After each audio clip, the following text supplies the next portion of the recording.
Présidentielle 2024, Aïssata Tall Sall n'ose pas l'avenir sans Macky affiche Walf Quotidien parce que pour elle, la troisième candidature n'est ni juridique ni politique, elle est mathématique. Alors, Aïssata Tall Sall valide la troisième candidature de Macky Sall, constate le confrère, mais elle se fait recadrer par Abdourahmane Diouf. Il rappelle à la ministre des Affaires étrangères qu'étrangement, il n'y a pas eu de nouvelle constitution au Sénégal en 2016. La dernière constitution date de 2001 et avait déjà à ce sujet consacré la limitation des mandats. C'est dire, soutient le leader du parti Awalé que la disposition sur le nombre n'a pas bougé depuis lors, rapporte le journal du groupe Walfadjri. En tous les cas, depuis la publication des rapports de la Cour des comptes indique le mandat, la défense de Macky Sall est mal barrée. Mal barrée ou pas, Macky Sall déroule son agenda à la une de critiques. Oui, activité présidentielle à Tamba, Macky lance sa campagne à l'Est, informe le quotidien. Le quotidien pour un conseil présidentiel territorialisé à Tambacounda. Le président s'offre en bain de foule à l'accueil, constate le quotidien. Le quotidien, bienvenue à Tamba, le beau maquillage semble dire l'observateur. Les 248 milliards face à la déception des acteurs, rappelle le confrère. Le débrief de l'ancien premier ministre Abdoul Mbaye dans les colonnes du journal. Et le dommage relève sucré-salé et que cette volonté de la République ne s'exprime clairement qu'à l'approche des élections. Comme si l'on préparait la campagne présidentielle prochaine, rapporte le quotidien. Le quotidien, pendant ce temps, pour la structuration de Yewwi à la une du journal Source A, un nouveau pas posé, présidé par Habib Sy et Cheikh Tidiane Youm. La rencontre avait pour objectif de mettre en place un bureau pour les femmes et un autre pour les jeunes. Le grand parti, pas du tout informé, renseigne le confrère de la rencontre de ce lundi parce que son leader Malick Gakou n'a pas assisté depuis longtemps à la conférence des leaders, note le journal. En attendant, alerte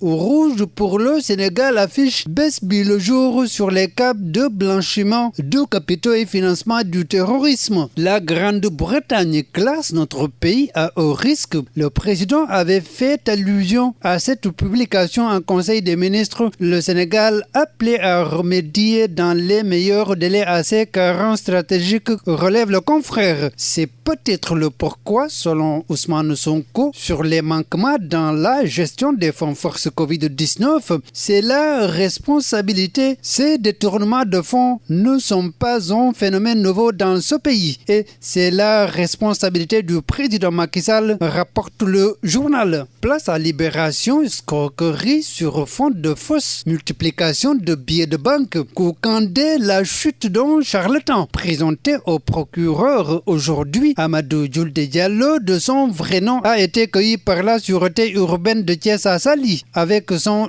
acolyte Ibrahima Niasse, alias Santiella, il promettait de transformer 7 millions en 700 millions de francs CFA, renseigne Libération. Sport, pour terminer à la une de Stade, Bayern blessé depuis le 8 novembre. Sadio déjà 50 jours à l'infirmerie. Compteur bloqué à 6 buts en Bundesliga. Un retour espéré en mi-février, note le journal. Et puis Sonulamb, Open Press Boyang à Alassane Djigo hier. Ambiance folle, confiance de Fifou, le Tchapacholi pète la forme, Eumeu Sène et Ama Baldé absents, renseigne le journal. Bonne lecture.